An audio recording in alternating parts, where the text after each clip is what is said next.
Hello मित्रों, justice all channel पे आप सभी का स्वागत है। राज शर्मा आप सभी का इस चैनल पे स्वागत करता है और ये आप सभी से वादा करता है कि जस्टिस ऑल में उस तरीके की पढ़ाई होगी जिस पढ़ाई को आप अभी तक नहीं किए होंगे और नहीं करने की सोच रहे होंगे।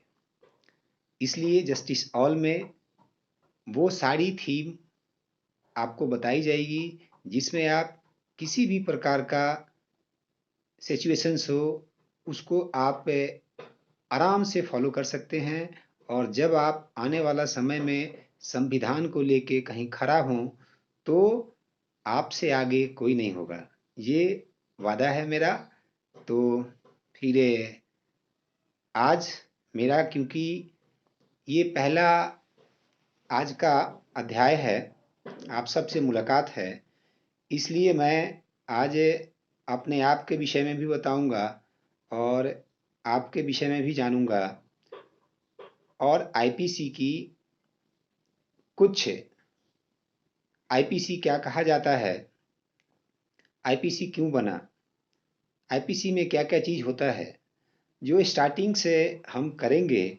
जो भाई इस वीडियो को देखेंगे उन्हें काफ़ी लाभ मिलेगा और आपको अगर लाभ लाभ मिले तो आप इस चैनल को सब्सक्राइब करें, शेयर करें, लाइक्स करें, जिससे कि आपके टीचर्स को काफ़ी खुशी मिले और मैं पूरी हिम्मत से आपको पढ़ा पाऊँ, आपको बता पाऊँ, आपको न्याय दिला पाऊँ। इसके लिए मैंने जस्टिस ऑल खोला है। तो इस जस्टिस ऑल में सभी का स्वागत है। आगे आईपीसी के साथ तो सबसे पहला बात है कि आईपीसी क्या है। What is the IPC, what is the full form of IPC.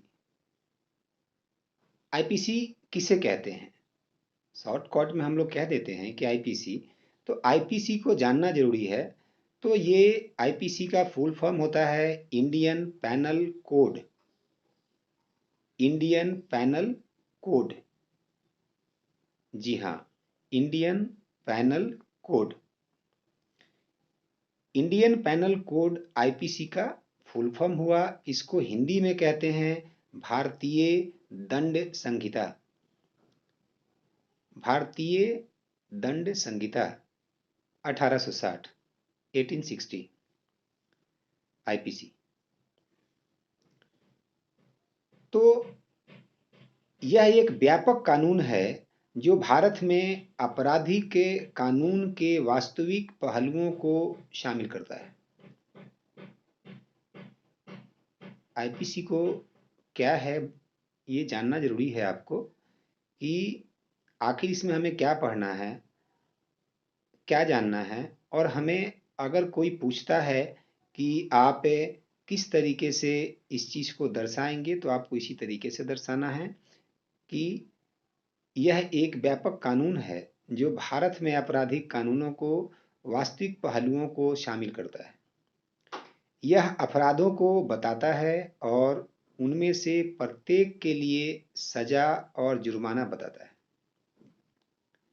Bharat में रहने वाले जितने भी लोग हैं तो उनके लिए एक कानून बना हुआ है। उस कानून में आप गलती करते हैं, सही करते हैं, क्या करते हैं, तो इस चीज़ के लिए एक धारा बना हुआ है, एक नियमावली बना हुआ है, एक कानून बना हुआ है, एक लॉ बना हुआ है कि आप इस लॉ के आधार पे ही आप भारत में रह के अपना जीवन यापन कर सकते हैं। नहीं तो अगर इससे आप गलत तरीके से जाएंगे तो आपको उसके लिए सज़ा मिलेगी और सज़ा मिलने के लिए अलग अलग धारा बना हुआ है, अलग अलग हाँ सेक्शन बना हुआ है, सेशन बना हुआ है।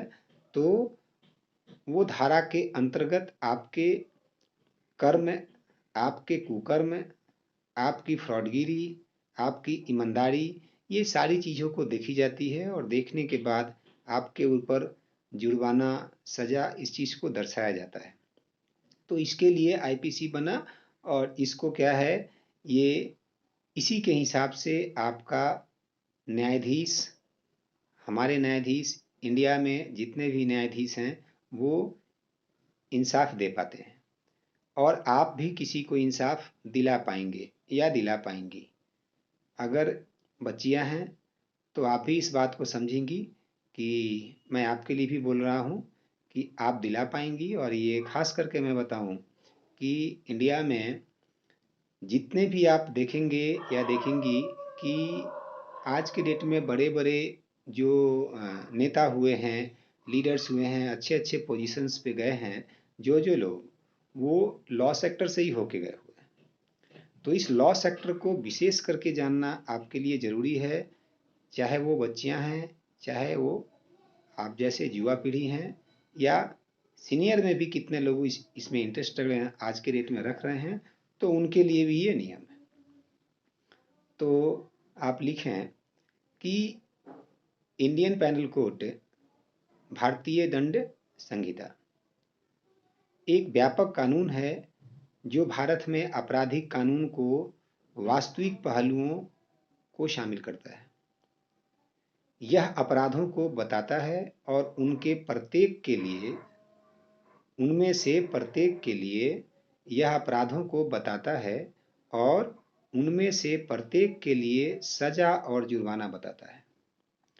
जैसे धारा 2 एक भी है, मैं बताता हूँ, लेकिन एक सिंपल है, वो आपके लिए है। तो धारा 2 है कि भारत के भीतर किए गए, हाँ, भारत के भीतर किए गए किसी भी प्रकार का जो कमी या जो भी आप करते हो इंडिया के अंदर जो भी आप करते हैं, उस चीज़ को लेके एक्ट 2 जो है वो दर्शाता है कि भारत के भीतर किए गए जो भी चीज़ है वो आपको एक्ट 2 में आएगा। और सबसे एक्ट 3 जो है वो भारत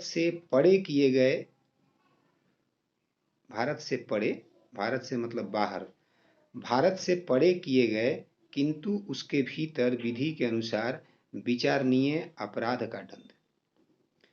भारत से बाहर किए गए किंतु उसके भीतर, कहीं भी आप कुछ भी करती हैं तो बेस पॉइंट तो आपका यही है।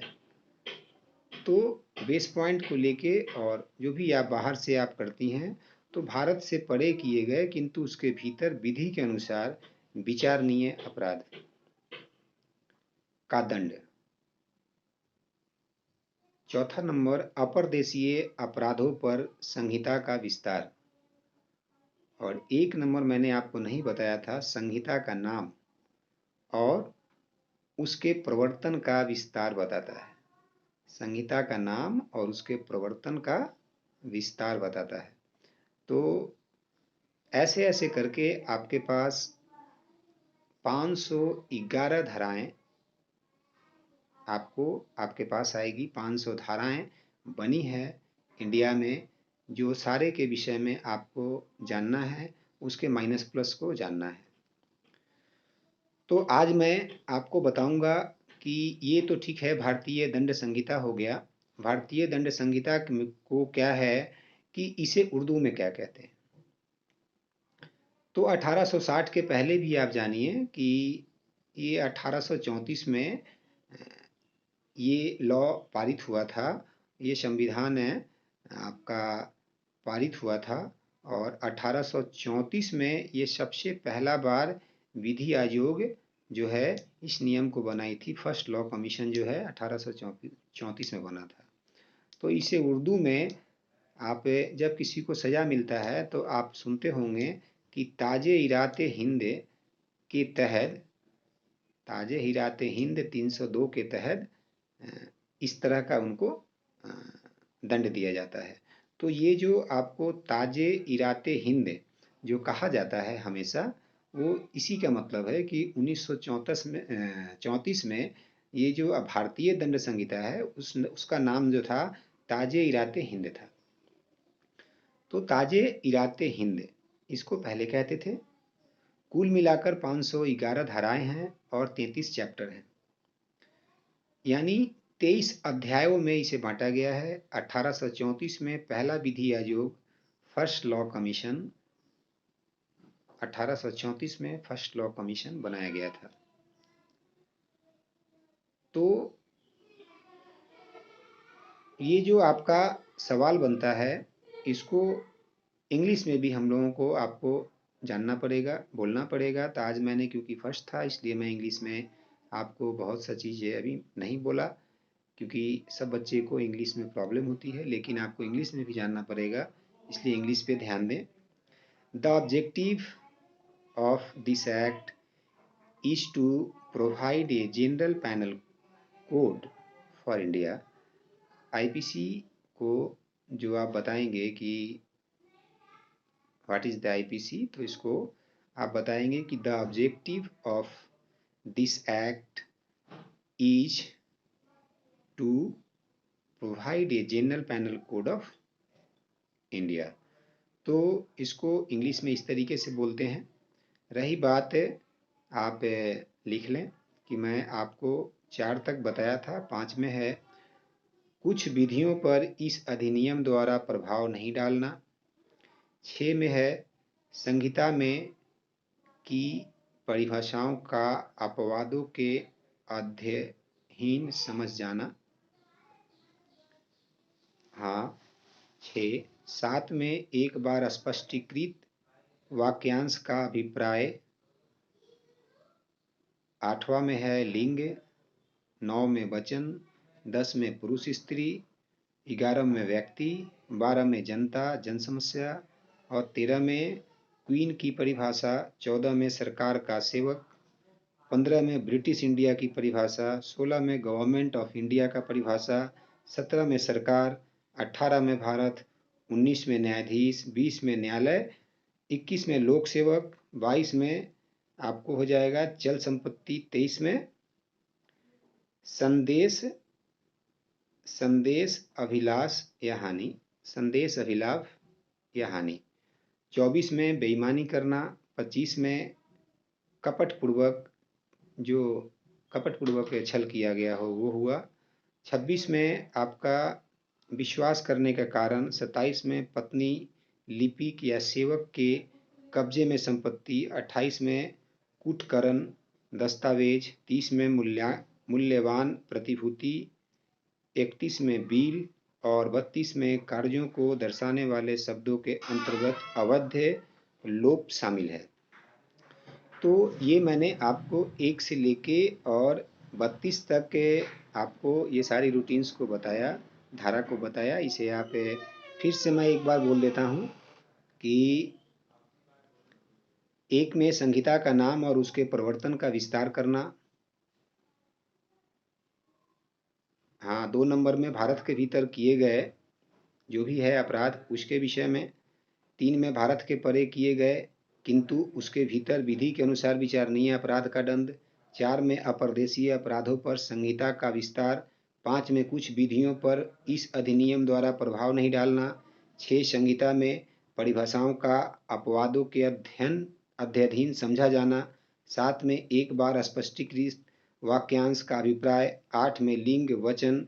10 में पुरुष स्त्री। 11 में व्यक्ति। 12 में जनता जनसमस्या। 13 में क्वीन की परिभाषा। 14 में सरकार का सेवक। 15 ब्रिटिश इंडिया की परिभाषा। 16 में गवर्नमेंट ऑफ इंडिया की परिभाषा। 17 में सरकार। 18 में भारत। 19 में न्यायाधीश। 20 में न्यायालय। 21 में लोक सेवक। 22 में चल संपत्ति। 23 में सदोष अभिलाष और हानि। 24 में बेईमानी करना। 25 में कपटपूर्वक। 26 में विश्वास करने का कारण। 27 में पत्नी लिपिक या सेवक के कब्जे में संपत्ति कूटकरण दस्तावेज। 28 में कूटकरण और 29 में दस्तावेज। 30 में मूल्यवान प्रतिभूति। 31 में बिल और 32 में कार्यों के दर्शाने वाले शब्दों के अंतर्गत अवैध लोप शामिल है। ऐसे करके आपको 511 सेक्शन है। 511 सेक्शन के अंतर्गत क्या क्या चीज आता है, बहुत सा चीज है अभी और काफी चीजों पे आपको फोकस करना है। मैं एक एक करके, जैसे मैं आज एक एक चीज को दर्शा रहा हूँ वैसे एक एक चीज को मैं आपके सामने दर्शाऊंगा और काफ़ी मज़ा आएगा आपको पढ़ाने में और आपको पढ़ने में भी। तो आज इतना ही। दिव्य सूर्य जस्टिस फॉर ऑल में आप सभी का स्वागत है और इस तरीके से ही क्या है, आप सभी ज्वाइन करें। ज्वाइन करने से आप सबको पढ़ा के मुझे काफ़ी खुशी होगी और हम चाहेंगे कि आप देश और दुनिया में काफ़ी अच्छा नाम करें। तो मैं इसी के साथ आज विदा लूँगा। आप सबसे गुड बाय नहीं कहूँगा, लेकिन ये ज़रूर कहूँगा कि आप चैनल को सब्सक्राइब करें, लाइक करें, शेयर करें और जितने मित्र हो सकें वो जुड़ें। नेक्स्ट वीडियो तो आपको मैं एक एक करके ये लगभग 32 धाराएं के विषय में बताया, जिसमें आप सबको समझ गई होंगी। और ये 2 के विषय में मैंने सेक्शन 2 जो शुरू में ही बताया था मैंने, उसको फिर से एक बार जान लें आप कि भारत के भीतर किए गए अपराधों का दंड। भारत के भीतर किए गए अपराधों का दंड। तो आज मैं जो ये बता रहा हूँ, ये सिर्फ आपको सेक्शन का नाम बता रहा हूँ कि आपका 511 में हर धारा का क्या-क्या नाम है, किस-किस तरीके से उसका नाम विश्लेषित किया गया है। बाकी मैं जो अगला बार बताऊंगा वो एक-एक धारा को पूरा डिफाइन करके और उसमें किस तरीके से क्या-क्या चीज़ आता है, क्या-क्या नहीं आता है, आप किस तरीके से क्या करिएगा, नहीं करिएगा। तो ये आगे की वीडियो में जो भी है, मैं आप सबके सामने एक-एक धारा के को इस तरीके से डिफाइन करूँगा कि आपको भी ये समझने पे थोड़ा सा मज़ा आएगा समझ के कि हाँ, इस तरीके से मैंने बताया। तो आज मैं ये आपको यही बताना चाह रहा था कि आप आईपीसी क्या है वो मैं पूरी तरीके से आपको बताया और उसमें सेक्शन कितने होते हैं 511, और ये कब कब बना था 1834 और 1860 में बना था। और इसके बाद में क्या है, इसमें कितने सेक्शन आते हैं तो 511 मैंने आपको 32 का नाम लिखवाया और धीरे धीरे करके मैं 511 का नाम लिखाऊंगा। तो वो नाम पहले आप मेंशन कर लें, उसके बाद में फिर क्या होगा कि आपको मैं एक एक करके धारा किस तरीके से क्या होता है फिर मैं उस पर बताऊंगा, क्योंकि आप घबराएंगे नहीं। सबका पढ़ाने का अलग अलग तरीका होता है। तो कितने लोग इस तरीके से पढ़ाते हैं कि पहले वो क्या है, एक एक के जैसे ये क्या है, नंबर 1 सेक्शन 1 क्या है तो सेक्शन 1 का नाम लिखे और उसको पहले व्याख्यान करना शुरू कर दिए। तो मैं थोड़ा सा पहले पूरे खानदान का नाम बताया कि पूरे खानदान का पहले नाम क्या है, इसको आराम तरीके से जान लें। और जानने के बाद क्या है फिर कैसे कैसे कैसे कैसे वो जनरेशन आगे की तरफ बढ़ा, तो इसको मैं बताऊंगा। मैं थोड़ा सा वो कॉमेडी किया आप सबके हंसने के लिए, इसलिए हंसते भी रहिए और हंसते हुए पढ़ाई को पढ़िए, जिससे कि आप ज़िंदगी में काफ़ी इम्प्रूव कर सकें।